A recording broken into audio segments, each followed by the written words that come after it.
Juan Dutra es el loco de los potreros, como me dicen algunos. Mirá, soy un gaucho de bota de goma, tengo 5º año del liceo. Mi sueño era tener una casa linda, en un campo lindo, tenerlo bien organizado. Y me pasé la vida entera, hasta los 37 años, buscando una alternativa que no la encontraba nunca. De casualidad, un hijo mío hace un curso en el plan agropecuario a distancia, excelente, y surgen las 4 leyes de Bazán. Leímos las tales 4 leyes de Bazán y nos cayeron como un balde de agua fría, y son ese tipo de cosas que lo estás esperando toda la vida y nunca te diste cuenta.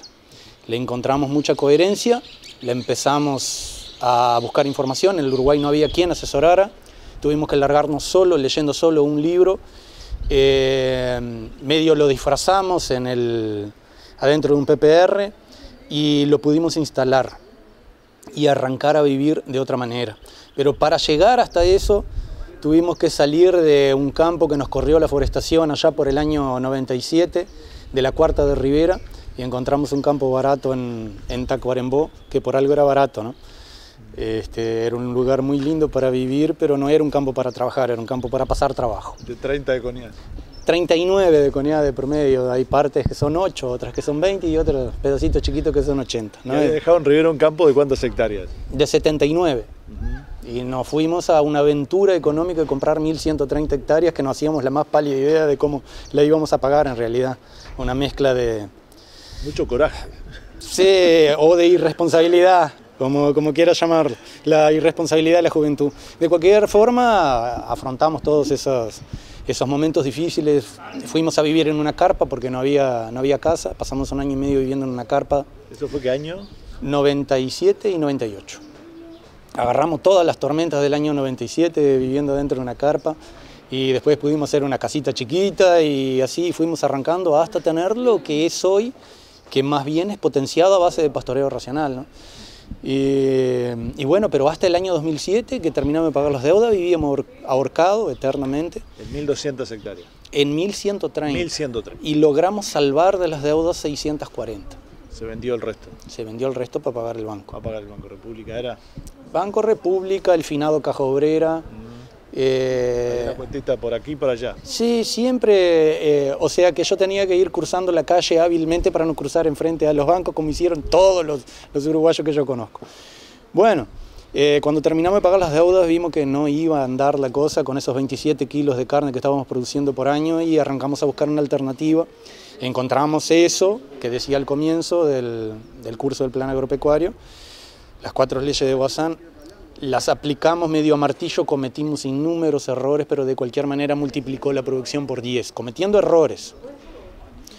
Imagínense si lo hubiéramos hecho bien hecho con algún asesoramiento, que es una de las mayores trabas que tenemos hoy en el Uruguay, ¿no? Quien quiera hacer un pastoreo racional tiene que hablar con el loco de los potreros, tiene que hablar con 2 o 3 y es el clásico problema. Hay pocos que saben mucho y muchos que saben poco del tema. Lamentablemente en la academia ese tema no se toca. Pero con mucha experiencia personal, ¿no? Y de haber vivido todo este proceso. A martillo, todo aprendido a martillo.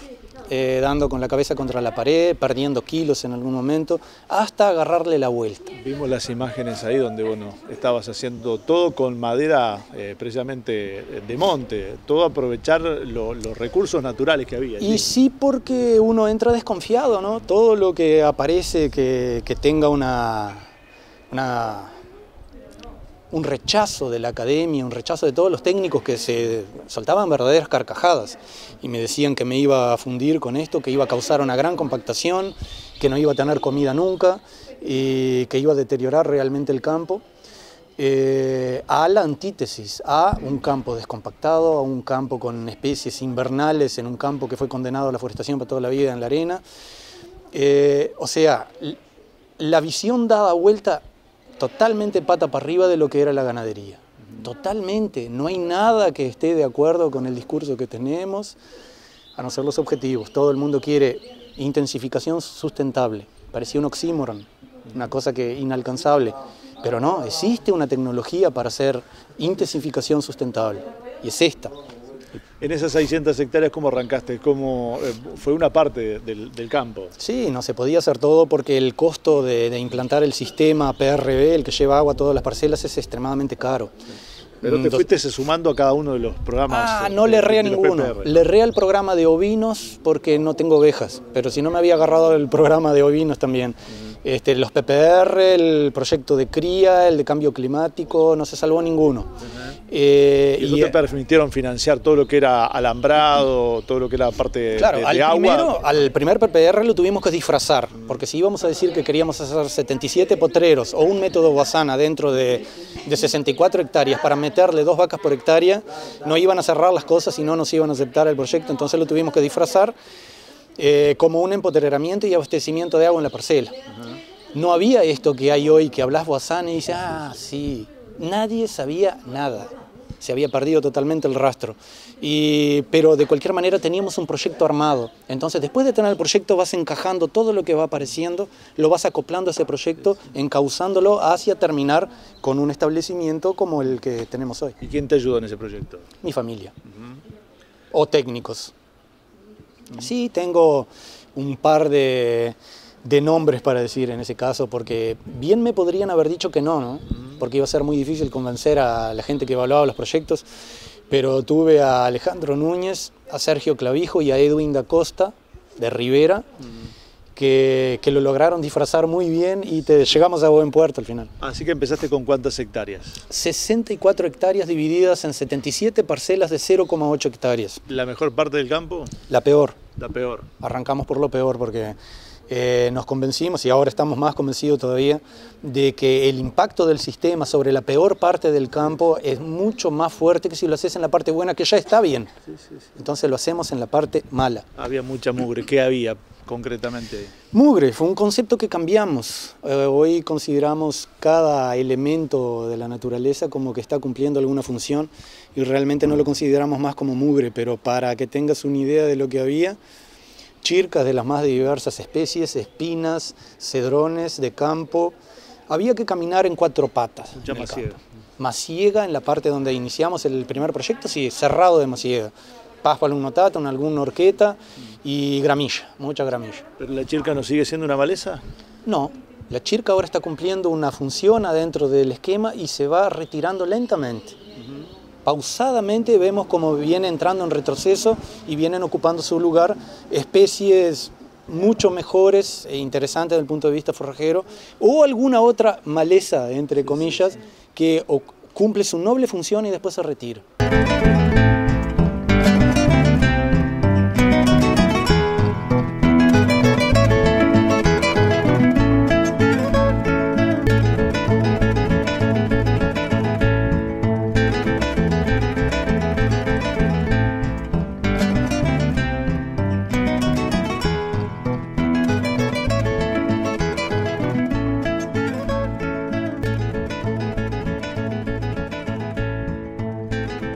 Estamos hablando de calcular la carga para poder hacer una rotación en la cual los animales no pasen más de un día adentro del potrero. De vez en cuando tenemos despunte y repaso, que un lote va comiendo el primer tercio de la pastura, lo más nutritivo, y después tenemos un repaso que lo va comiendo hasta abajo. Y en nuestro caso tuvimos hasta una rozadora biológica que eran 200 caballos que entraban de atrás de todos los animales, lo que terminó elevando la carga dentro de esa parte a 4 unidades ganaderas por hectárea, ¿no? Un pico de 4 unidades ganaderas por hectárea, que es algo inusitado. Y cada vez había más pasto. ¿Un total de cuántos animales? Y habían 75 animales de 300 kilos en el despunte, 120 animales en el repaso y 200 caballos en la rozadora biológica.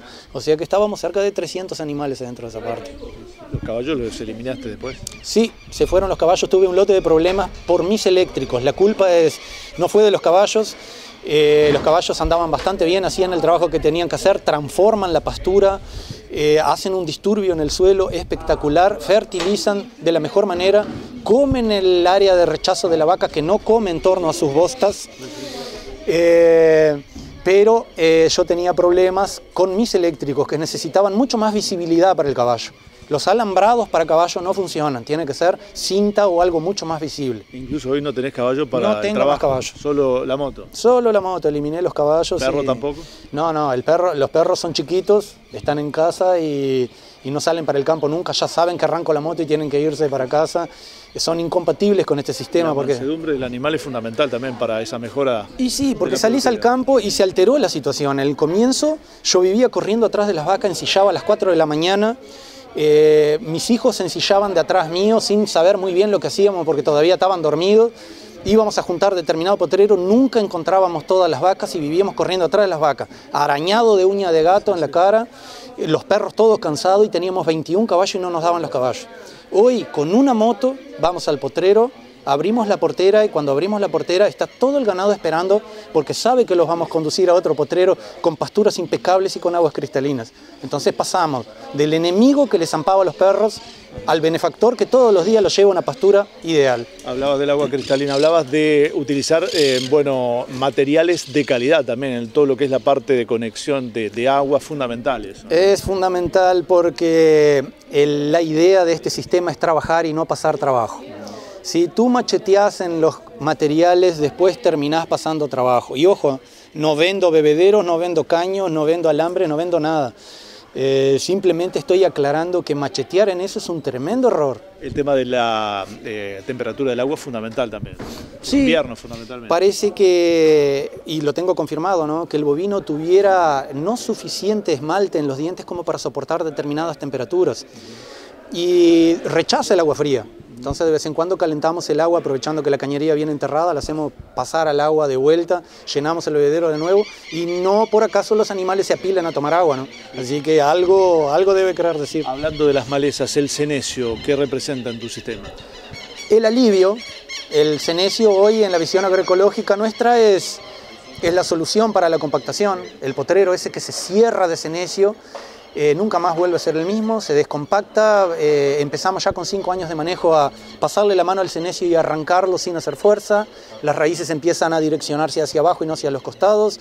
Cumple la noble función de descompactar y muere, desaparece anualmente y deja las raíces con su cañería permitiendo entrar aire para la tierra y agua. Es una planta noble.